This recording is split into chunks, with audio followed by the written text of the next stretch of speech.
Hello and welcome from Trey's gaff once more in sub-zero temperatures.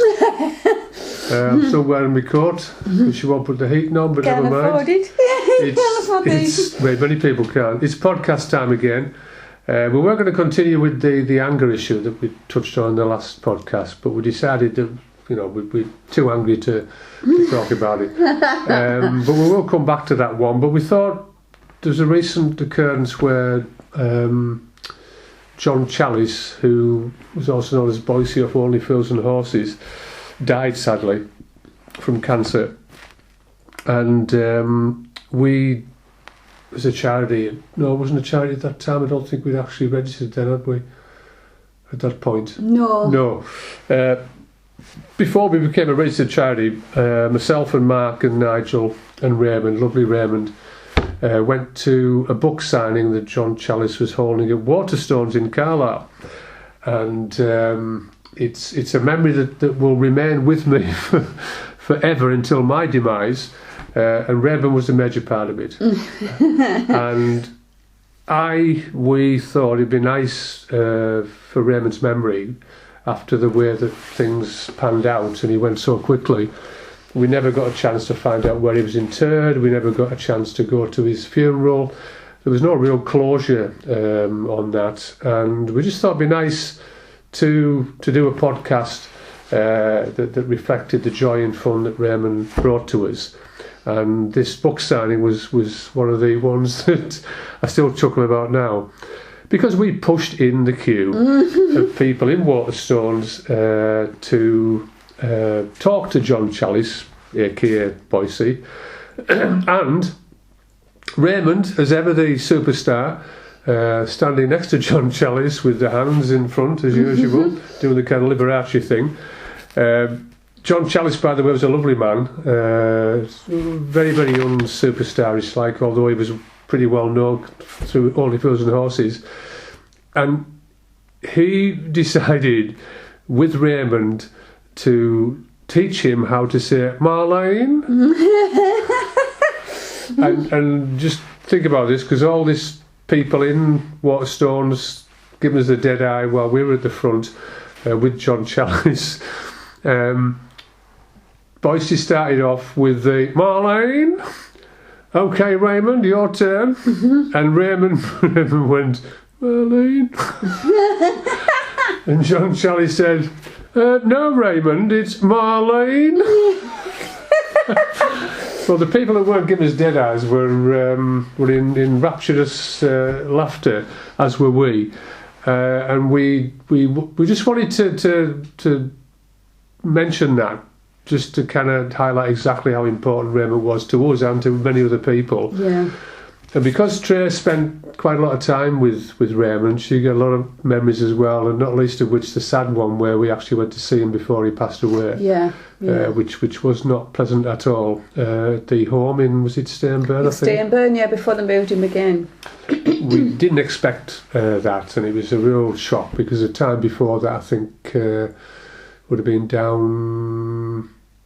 Was it the same place that we'd gone to see him, or did we? Yes, it was at Stainburn a wee bit, because they flooded at Cockermouth. That's what it was, at Cockermouth, and he was all buoyant and happy going. Well, didn't he want to come for lunch with us? He did, he was yeah. His coat on, and he for lunch.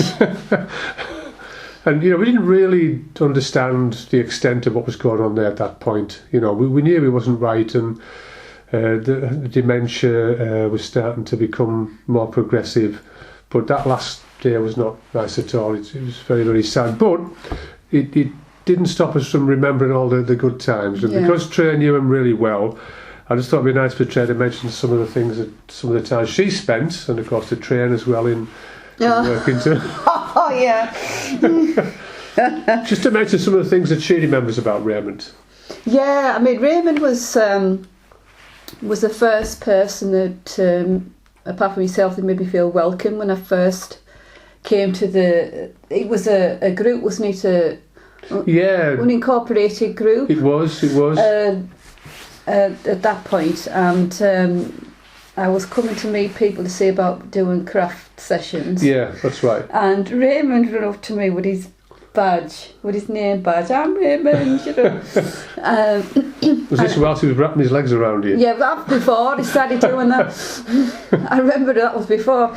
And then there was, he showed me a video of him when he'd run after that bag, when he did the litter picking. Bag gate. That was down by, I think it was near the railway line, or... It was behind where Alfred's is. That's right, yeah. And we were doing a litter pick for, I think it was the Civic Trust. Yeah. I might be wrong.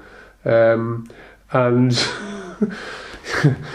if you get a chance to go on our blog, the videos are on there. It's on YouTube as well, the video. On YouTube. It's an absolute classic. It lost its way. It should have been on one of those programs where what's it called? You know, the Candy camera kind of thing, yeah. And it all started where Raymond and Mark were standing looking completely utterly lost, and I asked what they were doing, and then all of a sudden one of the bags that Raymond had, I think it was Raymond anyway, to put the litter in, decided to take off down the road. So Raymond set off running after it, looking like Action Man. And we were shouting, "Go on, Raymond!" An absolute classic, that tray, wasn't it? Oh yeah, I mean that was Raymond right through, wasn't it? He even put on the arm movement as well. It's like Superman after the bag. Sorry, go on. And I remember when I left, he gave us a hug, and that was basically how it went from then on with Raymond. Yeah, remember the picture that was taken of you in the museum gardens? Oh yeah. And he was that was in the early days as well, wasn't it? It was. I mean, I remember the first Christmas, and there's a photograph of me. He's sitting beside us, and I'm leaning back, and he's got his arms wrapped around my shoulders. That's Raymond. And that Christmas, because it was the first Christmas meal I was out with the everybody, and some of the things I couldn't eat could I on my plate because of what I have to watch what I eat. And I said to her, "Did you want me stuffing?" He said, "I'll have that." And he's Raymond looking, and I looked at him and went, "Do you want some roast?" "Oh yeah, roast potatoes." In the end, he ate half my dinner. Yeah, Raymond always sat trying not to look at people's food, just in case there was any to give away. The meals that Raymond used to come to, he was always a major part of those, wasn't he? Well, yeah. And if you notice in the first 10 minutes of this podcast, we're laughing. Well, yeah, can you not in Raymond, by the way. Remember we went to Barrow the first time I went on a group trip on the train, and he's Raymond, so we were coming back to the train station. It was freezing, absolutely freezing. I was standing there waiting it took ages for the traffic lights to change. I'm like, "Oh, Raymond, I'm cold." He went, "Cold," and I was standing there. We started doing this jig, and I was like, Irish dancing going on. Prior to that, didn't he do there's a picture. Oh yes, with the football. Yeah, was it Emlyn Hughes? I think the football player. Yeah, there was statue. Yeah. And Raymond. It was like he was doing Take a picture. He always liked to be in the pictures, didn't he? Oh, he did, yeah. Photograph. Camera. It was a bit like Where's Wally was Where's Raymond. Oh, he always turned up in them, in the photos. Oh, yeah. But the train day, that was funny, wasn't it? The train day. Cameron Park in Workington. Model train. Yeah, we arranged with the model train people to allow us to ride round the... Yeah, they're like miniature engines, weren't they? Yeah, they very kindly allowed us to do that, and I think Callum was there that day. We've got some pictures again on there, and Callum was fantastic. He just eased in, and Raymond, of course, took to Callum as well. The first person on them was Raymond. That's right. But he didn't want to go on his own, and because the seats were really small, I was the smallest to go on with him, so I said, "Okay then." Well, about 3 times round. Yeah, you were on quite a lot, Trish. And then there was Jen. She wanted me to. "No, you stay there. I'll get on." And then until she would go on her own. Yeah, and Aidan wouldn't get off either. No, and Aidan wouldn't get off. But it was really funny because Raymond decided he was pulling the chain for the steam engine. To toot of the car. Yeah, but only there wasn't one, so he pretended there was one. Every time he come round on the bit where we stood, he was waving. Yeah, he was. Oh, what a laugh. Yeah, the memories, there's so many, but anybody who knew Raymond, you could not have loved Raymond because he was just that kind of lovable chap. And he had a difficult life, but he once he'd blossomed, once he came out of himself, he had so much to give, so much to offer. And there's many people I've come across who've got no problems at all. They were nowhere near Raymond's kindness and compassion and fun and laughter. We sometimes used to go to Carlisle, and I remember, and this is when, you're starting to suffer from dementia, but I remember we were sitting, because he used to sit with us to make sure he was safe, and we were having a cuppa in a pub there, and this woman came and she fell, and Raymond was the first one up to go and help her. He just right up and he ran over to go and pick her up. Yeah, he was really kind that way. He was, yeah. He used to look out for Lucy. Yeah. And then there was... remember, talking of which, remember the day when Raymond bent down to pick something up? I wasn't at that one. I remember you talking about him. And Lucy actually put a finger down the back in the crack of Raymond's backside. Oh, Lucy, what are you doing? And Lucy was totally unfair. She just sat there with a cheeky grin, probably. Whenever she did anything like that, she used to sit with a cheeky grin. And he loved his sport as well. He liked to play games. Remember the time we were on the grass outside playing balls? Playing balls, yeah. He loved his football. Pepe Reina, that was one that we did, I think it was Lidl or Aldi or something down that way. Nigel remembers. And there was a Liverpool goalkeeper called Pepe Reina, and Raymond was a fan of Liverpool, which most people, if you knew Raymond, you'd know that anywhere. He had no idea who they were or what the team was, but he supported them. Anyway, this particular goal that went in, Pepe Reina made a complete and utter mess of it, so we thought we'd replicate that. So we put two jumpers as goals, and we had Raymond in the nets. Now, Raymond was the kind of goalkeeper where he used to go the opposite direction. To the ball. To the ball. So Raymond, right, he used to stand there ready for action. And then I think it was Nigel that took the kick. And he kicked it. And there's no way in the world that Raymond couldn't have saved that. But he went the opposite direction. And Nigel said, "Goal! No." That was hilarious. But again, it was Raymond's way of being that made it fun. Well, yeah, I remember when we went to the... I'd never been to Carlisle Castle. Oh, yeah, that's right. You two were playing King and Queen, I think, were you? Yeah, on the chairs. I'll open over the chairs. That's right, you had your legs over the chair, I think. Yeah, but we're also like leaning in between them. Raymond's kind of... Well, he did. I mean, it was. We used to kind of like it. I remember when it was lunchtime, if we were anywhere, and Raymond used to often link my arm, and he used to whistle and hum, the marriage tune. We're getting married, and they we're behind. He'll say, "Oh, when's lunch?" And I'll say, "Oh, hungry. Let's tell Harry we're hungry." And then the pair of us will be shouting, "Hungry!" And he would say, "Oh, is it lunch?" Yes. Oh, he loved his food. He did. Yeah, it'd be nice to do a podcast again with Nigel present. It would have been nice to have Mark present as well, but sadly that's not going to happen. Because Mark, again, was massive friends with... well, Mark... William used to run around playing tricks on Mark, didn't he? Yeah, and Mark's response was, "Hey, man! What are you doing?"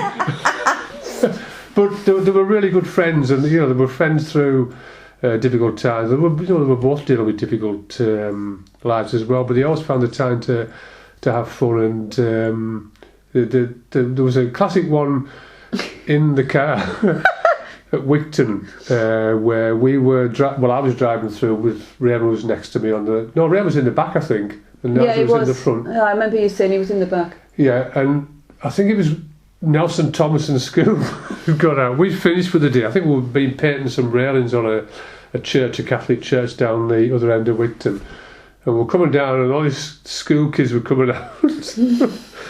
And Raymond was on the passenger side in the back seat, and he had his window down, And this school kid looked at Raymond and shouted, "Oh, Baldy!" Well, Raymond went completely bonkers, went, "Oh, it's not fat!" And we were howling that day. Oh, there's so many. What's the other one that he did? I remember when you said he did the painting and he went and pulled Mark's pants down. Oh yeah, that's right. His shorts, not his underwear. That's right. We were in Wigton Community Hall. It was, and I think it was Mark who was part of the council. I think Pat was involved as well. Pat Ackred. They all very kindly allotted this work, and I think Anne as well. Anne Sowerby, she was involved in the community hall as well at that time. Possibly, maybe not. If I'm wrong, correct me, Anne. It was a really nice atmosphere, and we went to paint it. And for some reason, Mark always wore these quite loud underpants. Shorts. Well, yeah, I think he actually had underpants on. It wasn't shorts, no. He didn't. Oh no, he had shorts on, but he had underpants underneath. Yeah. That's right. Yeah, sorry, Trey. Anyway, so Mark was at the far end of the gable inside the community hall, and Raymond was a real prankster. And Mark was up the ladder, and Raymond looked at me and he went, "Shh." And he walked up behind Mark, and Mark was using a roller on the wall. And the next minute, Raymond grabbed Mark's shorts and pulled them down. All you could see was a pair of these loud underpants. And Mark shouted, "Hey man, what are you doing?" I think he thought it made me laugh. He kept on painting. He just turned round after he'd shouted at Raymond and carried on painting. But Raymond actually went back and pulled his pants up. But the reverse of that was we were doing a job at Rossley Village Hall for Mary's daughter, I think it was. Mary Hesson was in charge of the civic trust, I think, at Wigton. And again, we had to go and do some. We didn't have to go. They give us the work to do. And we were going to paint in the hall. And this particular day, Raymond, it was calmer really. Raymond was bending over the stage, and Mary's daughter actually went up and tugged Raymond's tracksuit bottoms down, and all you could see was his bare backside. And she actually said to Raymond, "Ooh, Raymond, you got a peachy bottom." And Raymond's running around trying to pull his pants up. Now in PC land in social care, you wouldn't get away with that, would you? But yeah, it was just so fun loving, and you know, it's the legacy. As we're laughing now to this podcast, you can tell how much he brought to everyone. Yeah, it did. It was funny. We can't mention Raymond now in passing without smiling. You know, I mean, you're smiling now, I'm smiling, yeah. I'm laughing. It was an absolute joy to spend time with him. I know the lasses that work with him, I think it was Pam and Lisa and Mrs. Purple Quiff, Paula, and Angela. If I've left anybody out, I apologise, but that was a massively good team that worked with Raymond, and they loved him to bits, and they looked after him. It was very sad when he had to leave that particular part, because I think that the lassie would have done a tremendous job looking after him in his final days, because I don't think it was a good idea to move him. But you know, they've also got massively fond memories of Raymond. I'm sure that you've got stories yourself to tell. There was one. We won't go on too long because there's so much. But check it out on the SS2 page, please. What was it again? I was going to say there was one where he did the ABBA rendition. The Voulez-Vous. Now, because I was at that time classed as a lecturer, we used to have to get checked by people at the college, and we were lucky this day because we've got a good assessor, or IB as they call them now, I think. Is it invigilator or something? I think they call them, where they evaluate people's abilities. I didn't give a shit anyway whether they came or they didn't come, because what I did was what I did, and I was quite happy with what we worked with. But I organised something that would be quite out there, and that was a rendition of the ABBA song, the Voulez-Vous. and Raymond decided he would play a major part, which was Raymond anyway. Now, what we'd agreed on was that when I did Voulez-Vous, everybody to stand up and go, Well, the first person to stand up was Raymond, and I only got it out of my mouth.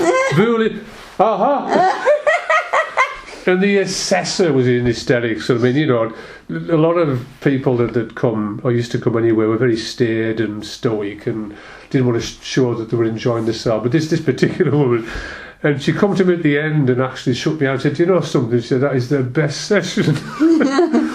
And best laugh I've had in ages. She said, "I must come back again." And Raymond was a major part of that. Yeah.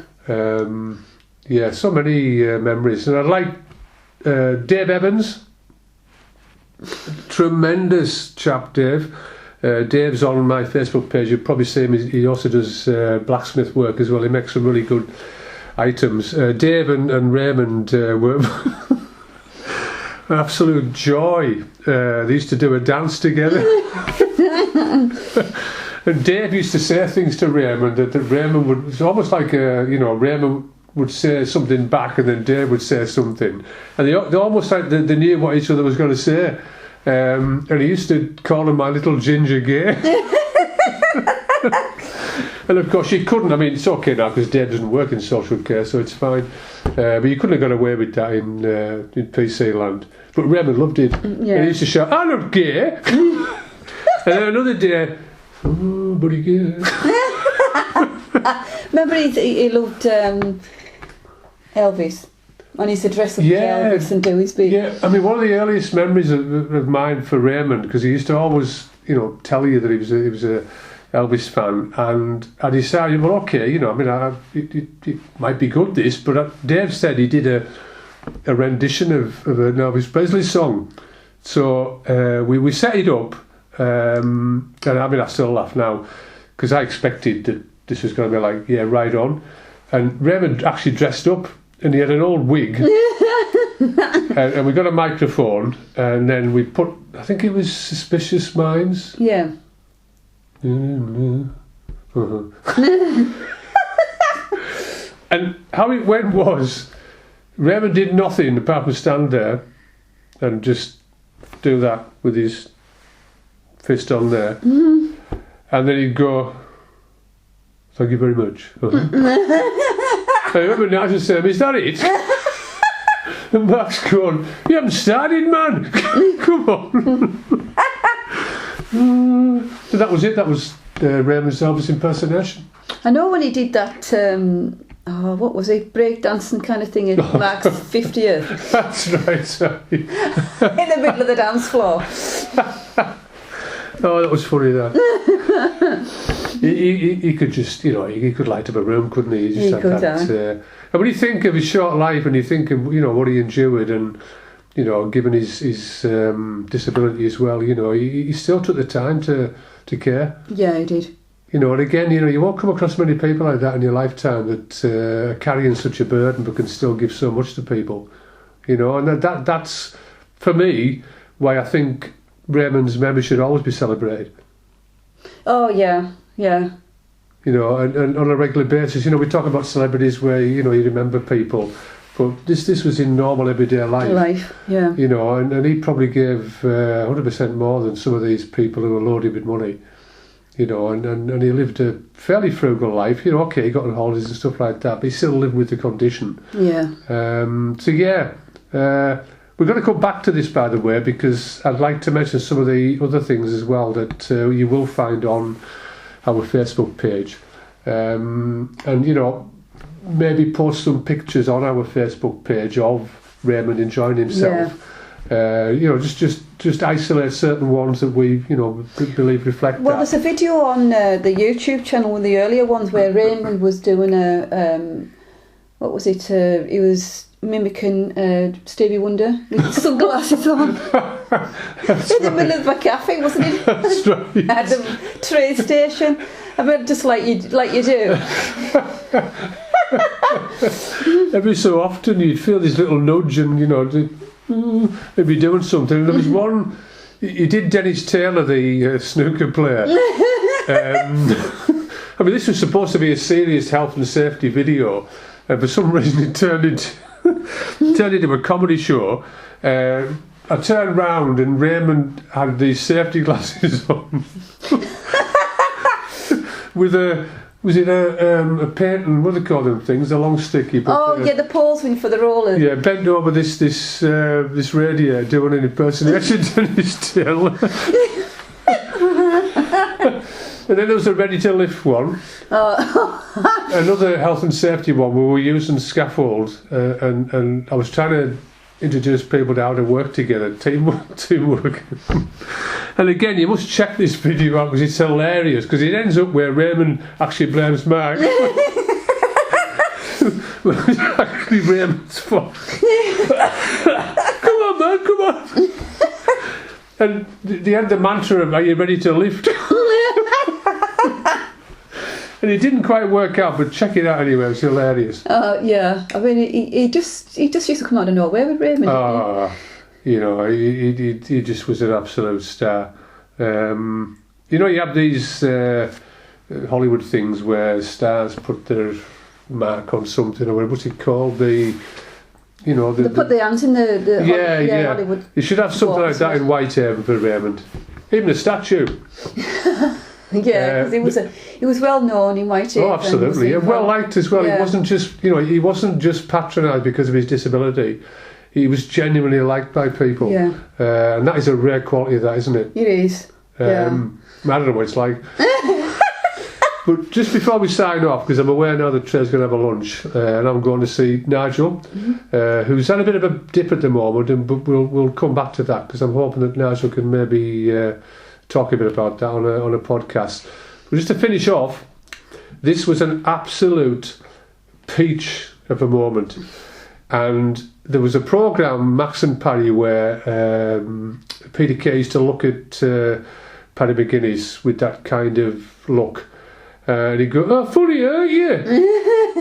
Raymond latched onto that because it's actually on our T-shirts, which I've still got in my wardrobe, which we're going to use at events, and sadly it didn't work out. Raymond went back and things changed, but I've still kept the T-shirt. And Raymond, I don't know where Raymond's T-shirt is, but it's a shame that if it hasn't been kept. But Nigel and Raymond had a funny aren't you standoff to see who could say funny aren't you the best. Now it was over within seconds because Nigel started and went funny aren't you. Raymond came back and went funny aren't you. Well, we were on hysterics, and Nigel went, you won. Just when he did it, Nigel, funny,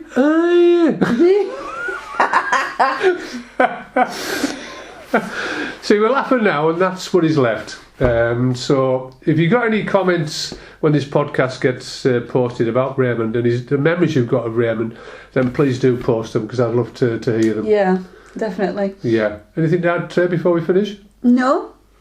We smiled all the way through. I know we have. That's a wrap. I'm going to go.